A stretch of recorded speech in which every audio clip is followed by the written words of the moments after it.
Today, an FDA approval in melanoma, priority review designations in diffuse large B-cell lymphoma, renal cell carcinoma, and NTRK fusion-positive tumors and non-small cell lung cancer, and proposed CMS coverage for CAR T-cell therapy. Welcome to Enclave News Network. I'm Gina Columbus.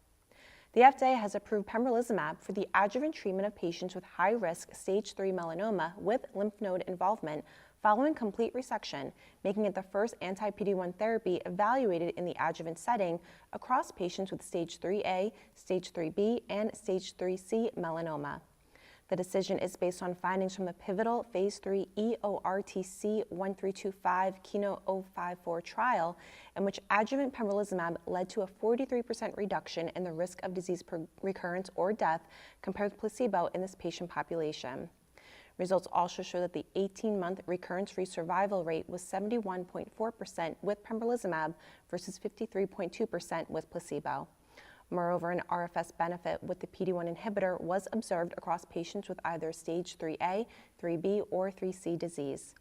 The median RFS was not reached with adjuvant pembrolizumab versus 20.4 months with placebo, and the benefit was observed regardless of PD-L1 expression or BRAF mutation status. The European Commission approved the PD-1 inhibitor for this indication in December 2018. In diffuse large B-cell lymphoma, the FDA granted a priority review designation to a biologics license application to the combination of polatuzumab vedotin with bendamustine and rituximab for the treatment of patients with relapsed refractory disease. The application is based on findings from the phase 1b/2 G029365 study, in which 40% of patients receiving the polatuzumab vedotin regimen reached a complete response compared with 18% of patients in the BR alone arm. The addition of the antibody-drug conjugate also showed an improvement in overall survival. The median OS was 12.4 months versus 4.7 months with BR alone. Additional data showed that the median PFS by independent review was 11.1 months with polatuzumab vedotin and 3.7 months without. By investigator assessment, the median values were 7.6 versus 2.0 months without the antibody-drug conjugate. With continued follow-up, no new safety signals emerged, and the safety data remained consistent with initial reports from the study. The FDA is expected to make a decision on the approval on or before August 19, 2019. The FDA has granted a priority review designation to a supplemental biologics license application for the combination of pembrolizumab and axitinib as a frontline treatment for patients with advanced renal cell carcinoma.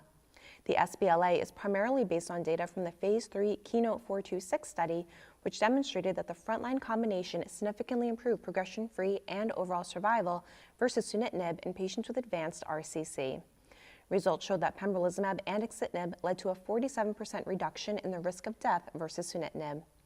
At a median follow-up of 12.8 months, results showed that the median OS was not reached in either arm. The median progression-free survival was 15.1 months for pembrolizumab and axitinib and 11.1 months with sunitinib. With the combination, there was a 31% reduction in the risk of disease progression. The FDA will also review data from the phase 1b KEYNOTE-035 trial, which showed that the combination had a tolerable safety profile and elicited a 73% objective response rate in this patient population. The FDA is expected to make a decision on the sBLA by June 20, 2019. The FDA granted a priority review designation to a new drug application for entrectinib as a treatment for select adult and pediatric patients with NTRK fusion-positive, locally advanced or metastatic solid tumors, as well as patients with metastatic ROS1-positive non-small cell lung cancer. For NTRK fusion-positive tumors, the multikinase inhibitor would be indicated for those who have either progressed following prior therapies or as initial treatment when no standard acceptable therapies are available. The FDA is expected to decide on the application by August 18, 2019. The NDA is based on findings from an integrated analysis of the Phase 2 Star Trek 2, Phase 1 Star Trek 1, and the Phase 1 ALKA 372001 trials, which demonstrated a 57.4% overall response rate in patients with NTRK fusion-positive solid tumors and a median duration of response of 10.4 months. The application is also based on results from the Phase 1b Star Trek NG study. Overall, the trials enrolled patients across 15 countries and 150 clinical trial sites. Findings from the integrated analysis showed that the responses were observed across 10 solid tumor types and in patients with and without CNS metastases at baseline. The intracranial ORR was 54.5%, with more than 1/4 of these patients achieving a complete response. In ROS1 positive NSCLC, the pooled findings from Star Trek 2, Star Trek 1, and ALKA 372001 showed that entrectinib demonstrated a 77.4% ORR and a median DOR of 24.6 months in patients with locally advanced or metastatic disease. Also, the ICORR was 55.0%. Results of the Star Trek NG trial demonstrated that 3 pediatric and young adult patients with advanced, previously treated CNS tumors with targeted gene fusions also responded to entrectinib. The Centers for Medicare and Medicaid Services has proposed to cover chimeric antigen receptor T-cell therapies approved by the FDA under coverage with evidence development. There is currently no national Medicare policy in place to provide coverage for CAR T-cell therapy, which has shown success in select patients with relapsed refractory hematologic cancers. Without such a policy, local Medicare administrative contractors have been conflicted over whether or not they should pay for the treatment. The proposal has been issued in response to a formal request made by Ephraim Castillo, MD, who is Chief Medical Officer of Medicare and Retirement at United Healthcare. Castillo had asked for clarification of the circumstances under which FDA-approved CAR T-cell therapies will be covered in order to create consistent patient access to this treatment nationwide, as well as financial sustainability in the Medicare Advantage program. In the proposed NCD, Medicare will cover the therapy on a national level when the treatment is offered through a CMS-approved registry or a clinical study in which patients are monitored for at least 2 years after completing therapy. These data will help the CMS determine the types of patients who will benefit most from the therapy, which in turn will help the agency eventually decide which kinds of cases Medicare will cover without a registry or trial requirement. The CMS plans to leverage the FDA's requirements for post-approval studies for these agents when reviewing studies for CMS approval.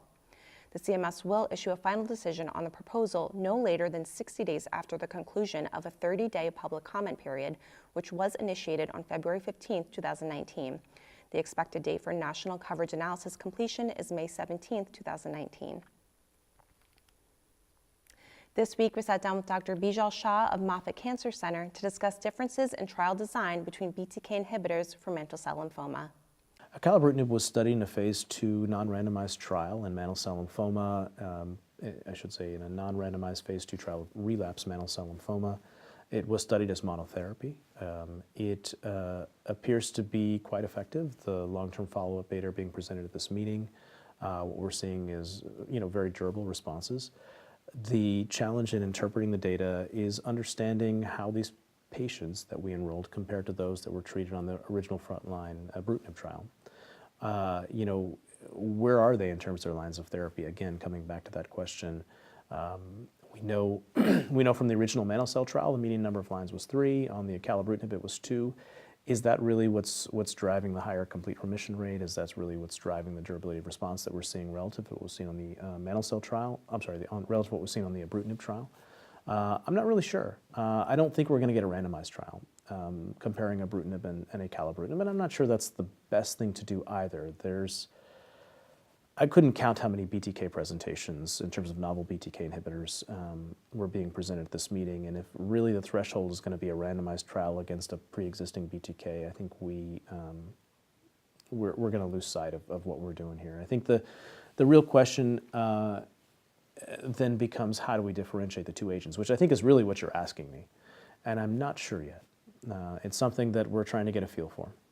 The design of the acalabrutinib trial was very similar to the design of the ibrutinib trial. And that was purposeful. We wanted to get a sense of what this agent was going to do in relapsed refractory mantle cell lymphoma. What differed was that we knew the benefit and the toxicity of ibrutinib prior to starting the acalabrutinib trial. It was an FDA-approved agent, and so we were familiar with the bruisability, we were familiar with some of the severe bleeding events that were seen with ibrutinib, and we were familiar with its efficacy. So if you're a treating oncologist and you're excited about BTK inhibitors in mantle cell lymphoma, guess what? You're going to get your patient on that acalabrutinib trial. You're going to get them on earlier in terms of their lines of therapy. And if someone's really requiring a lot in the way of anticoagulation, you're going to be a little bit more nervous about putting them on the acalabrutinib trial, recognizing what you saw in the ibrutinib trial. If you have that patient who already has a pre-existing atrial dysrhythmia, okay, let's think about this. Maybe this is the best option. Maybe I take you down a bendamustine or a Revlimid or a lenalidomide based approach to better control your disease. And so I think these are nuances that are hard to appreciate as investigators are putting their patients on trial. That's all for today. Thank you for watching Enclave News Network. I'm Gina Columbus.